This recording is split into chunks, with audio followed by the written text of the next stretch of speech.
अस्सलाम वालेकुम नाज़रीन, मैं हूँ सिमरी, आप देख रहे हैं चैनल न्यूज़ पॉइंट। नाज़रीन, तरीके इंसाफ की पंचर ज़दा गाड़ी के अंदर परवेज़ खट्टर और महमूद खान ने एक और पंक्चर लगा दिया है। और आप देखना ही है कि ये पंक्चर ज़दा इमरान खान की जो गाड़ी है ये कहाँ तक जो है वो सर्वाइव करती है, कहाँ तक चल पाती है। और आपको बताते चलें कि इससे पहले जो पंक्चर लगा था वो भी तरीके इंसाफ के साबिक रहनुमा थे अलीम खान जंगीर तरीन। इस्तेकाम पाकिस्तान की सूरत के अंदर तरीके इंसाफ की गाड़ी के अंदर बड़ा पंक्चर लगाया था उन्होंने। और अब दूसरा जो पंक्चर लगा है, तरीके इंसाफ के दोनों वज़ीर आला साबका वज़ीर आला हैं KPK के अंदर, जिनकी गवर्नमेंट थी, जिस गवर्नमेंट के बल के बूते के ऊपर इमरान जो है वो वफाक के ऊपर चढ़ाई कर देते थे। और यही महमूद खान जो आज परवेज़ खट्टर के साथ बैठे हुए थे, KPK की पुलिस लेकर KPK के वसाइल जो है वो इस्तेमाल करते हुए KPK की अवाम का जो ख़जाना था, अवाम के लिए जो इस्तेमाल के लिए था, उसको लूट कर जो है वो लोगों को लेकर आते थे पंजाब के अंदर। यहाँ की जो इमरान खान के कहने के ऊपर जलसों जुलूसों के अंदर जो वो KPK गवर्नमेंट का पैसा जो इस्तेमाल करते थे, आज वो भी बैठे हुए थे। ये सारे के सारे लोग आज तरीके इंसाफ को खैरबाद कह गए हैं। और आज परवेज़ खट्टर ने सिर्फ खैरबाद नहीं कहा, बल्कि परवेज़ खट्टर ने इमरान खान की जो पंक्चर ज़दा गाड़ी थी उसको तबाह हाल करके रख दिया है। परवेज़ खट्टर ने आज नई पार्टी का जो है वो ऐलान कर दिया है और ये कहा है कि हमारे साथ बहुत बड़े पैमाने के ऊपर ग्रुप्स हैं, यानी कि MNA का ग्रुप भी है, MPA का है, ये सारे लोग हैं, इन्होंने मुशावरत की है, तभी जाके जो है वो हमने ये फैसला किया है कि हम तरीके इंसाफ के बजाय एक नई पार्टी बनाते हैं जिसका नाम पाकिस्तान तरीके इंसाफ पार्लियामेंटेरियन होगा। और इसके झंडे का और जो हमारा जो लाएमल होगा, जो हमारा मंशूर होगा, उसका ऐलान बाद में किया जाएगा। अच्छा नाज़रीन, आज का ये जो उनकी प्रेस कॉन्फ्रेंस थी, मोस्टली तो परवेज़ खट्टर जो है वो इतनी लंबी चौड़ी प्रेस कॉन्फ्रेंस नहीं करते हैं, लेकिन उन्होंने जो शॉर्टली 5-6 मिनट की जो प्रेस कॉन्फ्रेंस थी उसके अंदर इन्होंने एक पॉइंट के ऊपर जो है वो फोकस किया है और तवज्जो दिलाने की कोशिश की है कि हमें तरीके इंसाफ को कई बार जो है वो इलेक्शन के मौके मिले, तरीके इंसाफ ने उन मौके मिलने के बाद उन्हें क्यों छोड़ा, क्यों इंतशार की तरफ गए, क्यों पाकिस्तान तो एक जमहूरी मुल्क है, यहाँ पे हमें तो इलेक्शन के ज़रिए से मामलात को निपटाना था, लेकिन इमरान ने उन चीज़ों को छोड़ा और फिर इंतशार की जानब गए। यहाँ पे उनका इशारा ये था कि ये जो सुप्रीम कोर्ट ने गवर्नमेंट PDM की जो गवर्नमेंट थी और इमरान के दरमियान जो एक तनाव का शिकार बने हुए थे इलेक्शन की वजह से, उसको ख़त्म करने के लिए जो इन्हें कहा था कि आप मिल बैठ के कोई डिसीजन लें, तो वहाँ पर वाकई में PDM की गवर्नमेंट और तरीके इंसाफ के जो नुमाइंदे थे, शाहमूद कुरैशी की कमान के अंदर जो लोग थे, वो फैसला कर चुके थे। तकरीबन दोनों तरफ से इस चीज़ के ऊपर जो है वो एग्री हो गए थे कि अगस्त के पहले या सेकंड हफ्ते के अंदर जो है वो इलेक्शन हो जाएंगे। तो इसके ऊपर वो एग्री थे, बिल्कुल एग्री हो के गए थे। और आगे इमरान से जब उन्होंने मुलाकात की तो इमरान खान ने कह दिया नहीं, ये आगे ऐसे जो है वो ये हमारी बातचीत नहीं चल सकती, मीटिंग आगे नेक्स्ट मरले के अंदर नहीं जा सकती, क्योंकि ये उस वक्त तक नहीं जाएगी जब गवर्नमेंट जो है वो फौरी तौर पर असम्बलियों की तहलील का ऐलान अगर नहीं करती। तो यानी कि उस प्रोसेस को डीरेल किया गया। गवर्नमेंट जो है वो एग्री थी कि वो अगस्त के सेकंड हफ्ते के अंदर जो है वो इलेक्शन हो जाएं। तो यहाँ पे परवेज़ खट्टर कह रहे हैं कि उन इलेक्शन का फ़ायदा क्यों नहीं उठाया गया, इलेक्शन के अंदर क्यों नहीं गए, तरीके इंसाफ ने इलेक्शन क्यों नहीं तस्लीम किए, और इलेक्शन तस्लीम नहीं किए तो फिर किस ऑप्शन को तरीके इंसाफ ने इस्तेमाल किया। वो ये था कि इंतशार की सियासत थी। 9 मई का जो वाक़या था, क्यों इदारों के ऊपर ये दौड़ के चढ़ गए, अवाम और अवाम का जो इदारे उनको आपस में टकरा के रख दिया। और फिर 9 मई के बाद जो कुछ पाकिस्तान की कंडीशन है वो आपके सामने है। और फिर यहाँ पे वो तानो बानो की जानब भी परवेज़ खट्टर की जानब से इशारा किया गया है कि आप देखें कि मगरब कैसे इमरान के लिए दौड़ पड़ा है, मगरब की चीखें निकल गई। यहाँ पे इमरान के खिलाफ जो वो क्रैकडाउन हुआ है, उधर मगरब की चीखें निकल गई हैं।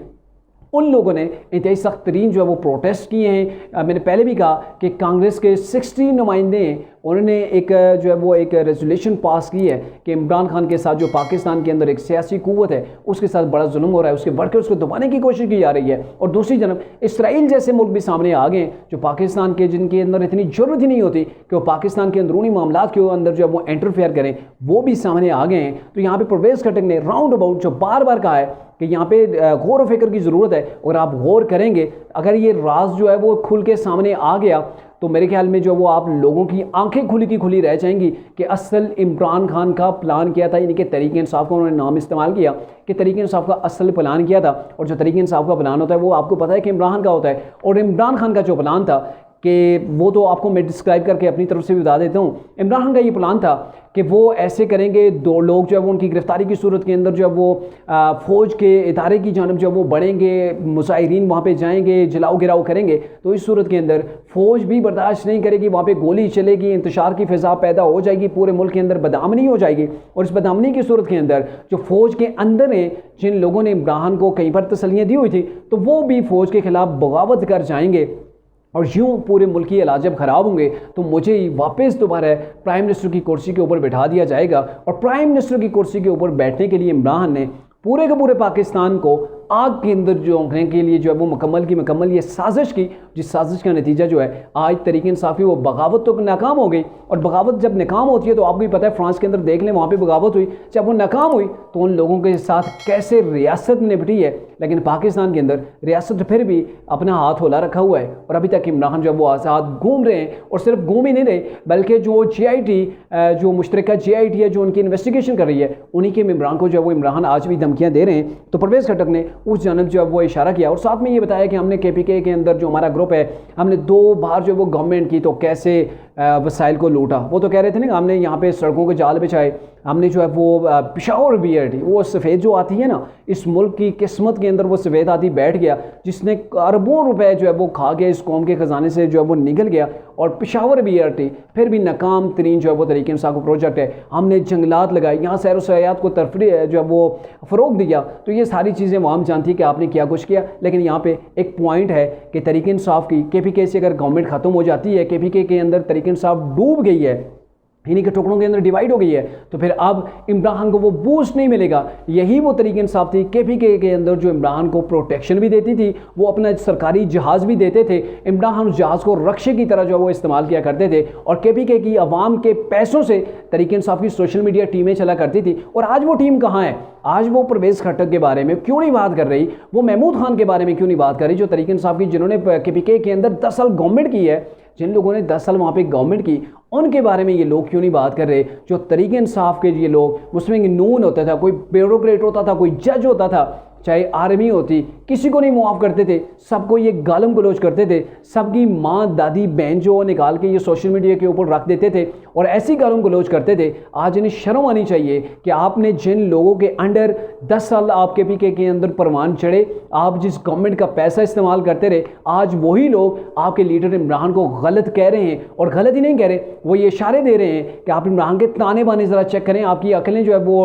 आपके होश ठिकाने आ जाएंगे कि इमरान खान का असल प्लान क्या था, कैसे पाकिस्तान के ऊपर इसे शब खून मारने की कोशिश की, कैसे इदारों के दरमियान ये जो तनाव पैदा करके आवाम और इदारों के आमने सामने जो वो ला के वो क्या चाहता था, उसके मकासद क्या थे, ये आपको समझना चाहिए। लेकिन तहरीक इंसाफ के लोग जो सोशल मीडिया के इनके वर्कर्स हैं, वो कभी इस चीज़ को नहीं सोचेंगे कि पार्टी के सैकड़ों की तादाद के अंदर लोग, और मेरे ख्याल में मोर देन 100 जो है वो MPAs टिकट होल्डर्स, वो मेरे ख्याल में 150 के करीब पहुंच चुके होंगे, वो लोग क्यों तहरीक इंसाफ को छोड़ के गए, ये तहरीक इंसाफ के वर्कर्स को ये चीज़ कभी समझ नहीं आएगी। बहरकैफ ये तहरीक इंसाफ की स्टोरी थी कि इमरान खान ने जो कुछ 9 मई को बोया अब वो काट रहा है। और तहरीक इंसाफ की एक पार्टी के अंदर से 2 पार्टियां जन्म ले चुकी हैं और आने वाले दिनों के अंदर जब इस पार्टी को अगर बैन किया जाएगा, इमरान को अगर नाअहल किया जाएगा, तो फिर उसके बाद तहरीक इंसाफ की क्या हालत होगी, तहरीक इंसाफ के जो बाकियात होंगे उनका क्या होगा, ये आने वाले दिनों के अंदर आपको नज़र आ जाएगा।